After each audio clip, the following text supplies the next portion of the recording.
മാതാപിതാക്കൾ മക്കളെ വളർത്തുമ്പോൾ കണക്ക് പറയുന്നത് നമുക്ക് കേൾക്കാനായിട്ട് സാധിക്കത്തില്ല. എന്നാൽ മക്കൾ മാതാപിതാക്കൾക്ക് കൊടുക്കുമ്പോൾ അവർ കണക്ക് പറയാനായിട്ട് തുടങ്ങും. കഴിഞ്ഞ മാസം ഞങ്ങൾ ഇത്ര അയച്ചു തന്നില്ലേ, അതിന് മുമ്പിലത്തെ മാസം ഞങ്ങൾ ഇത്ര തന്നില്ലേ, ഇതൊക്കെ നിങ്ങൾ എന്നാ എടുക്കുകയായിരുന്നു, ഞങ്ങൾ ഇതിന് മാത്രം എടുത്തു തരാൻ ഞങ്ങളുടെ കയ്യിൽ എവിടുന്ന, ഇങ്ങനെയൊക്കെ കണക്ക് പറയുന്നത് നമുക്ക് കേൾക്കാനായിട്ട് സാധിക്കും.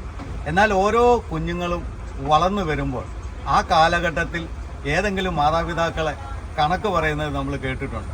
അങ്ങനെ കണക്ക് പറയുകയാണെങ്കിൽ നമ്മൾ എത്ര കൊടുത്താലും നമ്മുടെ മാതാപിതാക്കൾക്ക് തികയുമോ? നമ്മൾ തിരിച്ചു കൊടുക്കുമ്പോഴാണ് മാസാമാസം മാതാപിതാക്കൾക്ക് ഇത്ര അയച്ചു തരുന്നില്ലേ, ഇത്ര തന്നതുകൊണ്ട് എന്തുകൊണ്ട് നിങ്ങൾക്ക് തികഞ്ഞില്ല എന്ന് നമ്മൾ പറയുന്നു. എന്നാൽ ഏതെങ്കിലും മാതാപിതാക്കളെ നമ്മളോട് അങ്ങനെ ചോദിച്ചിട്ടുണ്ടോ? ഒന്ന് ചിന്തിച്ച് നോക്കിക്കേ. അതുകൊണ്ട് മാതാപിതാക്കൾക്ക് കൊടുക്കുന്നതിന് ഒരിക്കലും മക്കൾ കണക്ക് പറയരുത്. ദൈവം നിങ്ങളെ അനുഗ്രഹിക്കട്ടെ.